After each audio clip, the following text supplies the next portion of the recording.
Hey guys, Alex here, back again for a video today, and actually wanted to do a vinyl update for you guys today. It's been way too long since I've done one of these.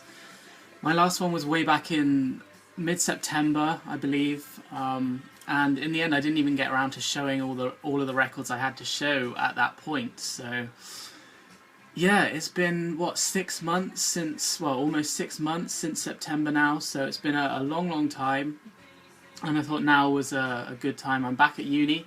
Obviously, I made my last few videos when I went back home, but I came back to uni shortly after that. And I don't usually get a whole lot of time to make these videos at uni. This is the first kind of real opportunity I've had, and it just felt right, and I just wanted to get on here and make a video. So yeah, going to show you all the vinyl finds that I've picked up in the last, well, 6 months, and what you're going to notice is that there isn't a whole lot to show. If I'm quite honest, there's how many do I have here? 6 records and a couple of CDs to show, so it's not by any means a big haul, but I've got some pretty good stuff, stuff I was pretty excited to pick up, so yeah, eager to share it with you guys at long last. So gonna go ahead and do that. In the background, playing Fleetwood Mac eponymous album from, I think, 1975 was it? And I have to say, this is my favourite Fleetwood Mac album. Although Rumours is, in my opinion, a masterpiece, I think this is more of a masterpiece. I really do.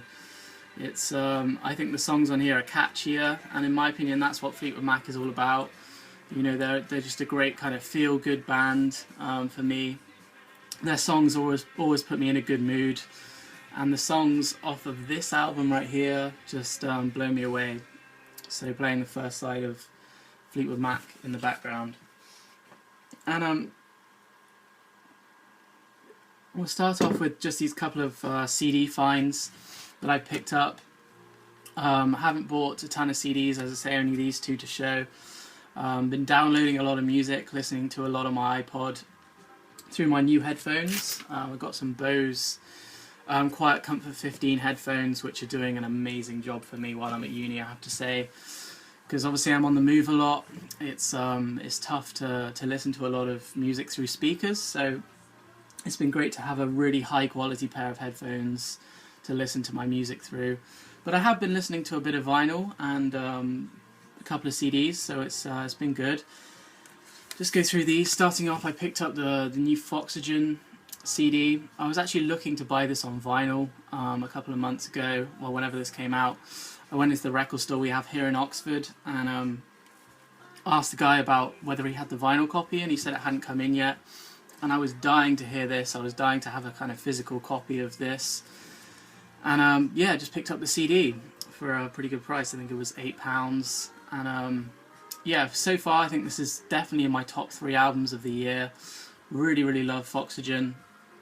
Kind of bringing back some old styles from bands like Velvet Underground. I can definitely hear some Dylan in there, Beatles almost. All kinds of kind of 60s and 70s influences on this, and this is their first, I think this is their first full-length album. It's quite short, I think it's 39 minutes or so, but it's a really great listen, some catchy songs on there. There's some songs that you just won't be able to get out of your head, so definitely pick up Foxygen.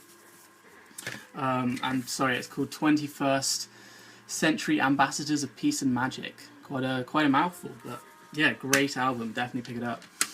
Moving on, I picked this one up way back in August when I went on holiday. We went to Cornwall.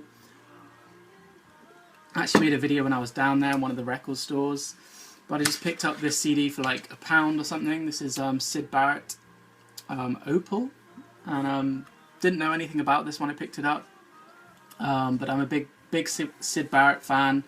I have an introduction to Syd Barrett on vinyl, double LP, really nice.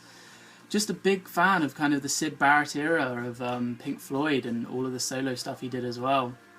I think he was a kind of genius, so had to pick this up for £1, and it's quite a kind of miscellaneous compilation of tracks, but some good stuff on here, and yeah, glad I bought it. so that's the 2 CDs. I'll move quickly and swiftly on to the vinyl now. As I say, 6 records. Some of these I bought way back in September. Only a couple of them I've bought while I've been at uni. I haven't really been on a prolific buying spree since being at uni. I've been very short of money, kind of just trying to save up somewhat for the summer, because I'm going to have holidays to go on and, you know, things to pay for. So it hasn't been, you know, a great time for vinyl for me. But as I say, I have my system rigged up here at uni, and I can still play all of the records that I brought up with me back in September. And as you saw the other day when I made that video, I still have a huge collection of records back at home, you know, for me to bring up here whenever I need them. So yeah, I have only 6 records to show. So starting off, this is one I bought actually before release day, and it's you guys, you know, are going to expect me to show this. I bought, of course, Bob Dylan's Tempest, his most recent LP. This is amazing stuff, I have to say. Big fan of Tempest. I think Dylan is in great form still. You know, he's going on, what, 73 now. He's still producing records like this. I mean, it's just an unbelievable feat, in my opinion. I think, in my opinion, this is just as good, if not better, than Love and Theft from way back in 2003. And I think it actually came out on the same day as Love and Theft, obviously last year. It was actually on the anniversary of 9/11, I believe. September the 11th this came out.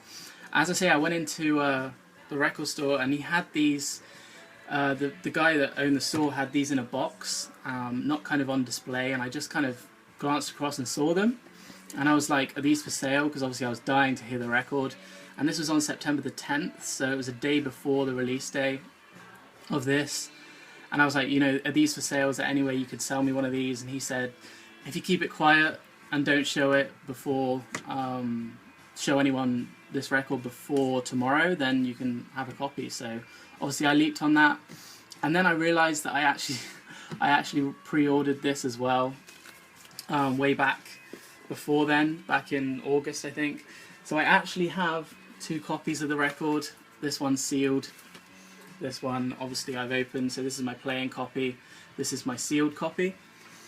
So I am actually looking to sell this. I just haven't got around to putting it on Discogs or anything. So if any of you guys are interested, preferably in the UK, obviously, because postage would be extortionate if I had to send it to the US.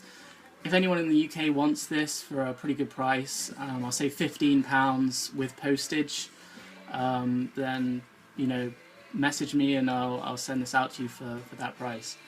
But yeah, Tempest really impressed me. Some great tracks on there. Classic Dylan. Long tracks, short tracks.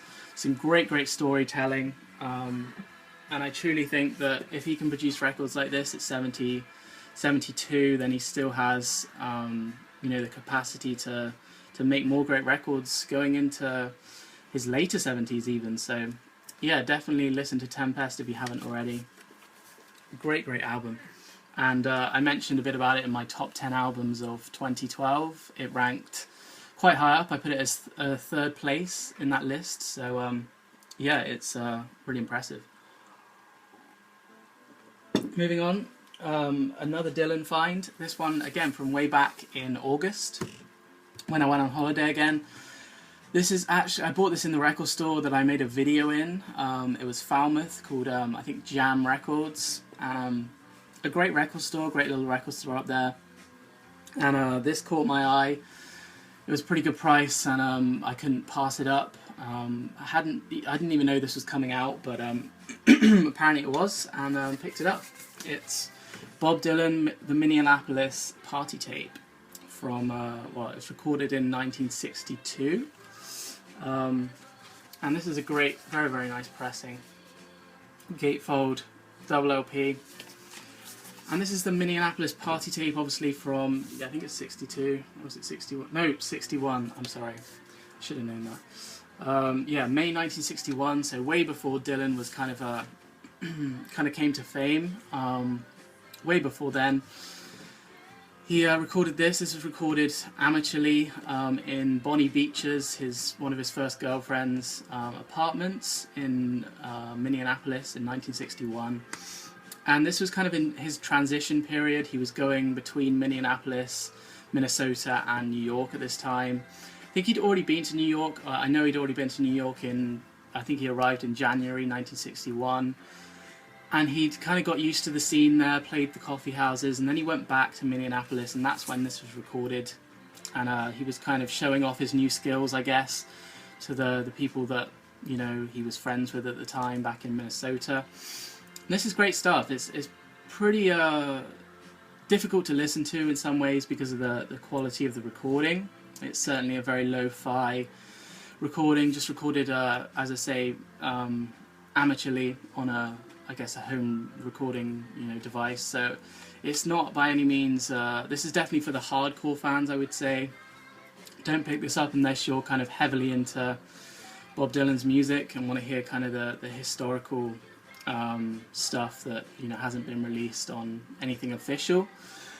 But yeah, this is a great package. As I say, double LP, gatefold, gives you all the info on the inside sleeve. So yeah, great stuff. And you get 25 tracks on here, so definitely worth a pick up if you're fanatical Dylan fan. Okay, now this is another record that I picked up a while back and didn't get around to showing. This is one that I was also in my top 10 list of 2012, so rate this album very, very highly as well. Again, a kind of someone who's come back and released an album after a long hiatus, and it's Bill Fay, Life is People, and picked this up way back again, I think in August or September, maybe early September. I think Derek recommended this, gave it a very high praise, so I thought, why not, I'll go and pick up the record, and I wasn't disappointed. This is on Dead Oceans, again gatefold, but only one LP, I think. Oh no, wait. No, double LP. Double LP with the gatefold. Again, the information there on the inside cover, kind of detailing Bill Fay's hiatus. Obviously, he released 2 albums back in the early 70s, and they have kind of gained over the years a kind of credibility. But at the time, they were kind of poorly received, didn't sell many copies, and I believe he was dropped from his record label back in the 70s.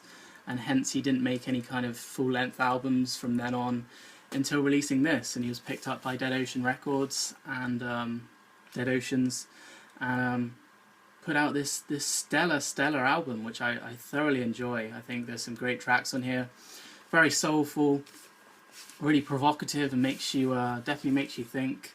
So yeah, if you haven't heard this came out back in, I think, September of last year, so it's been out a while now.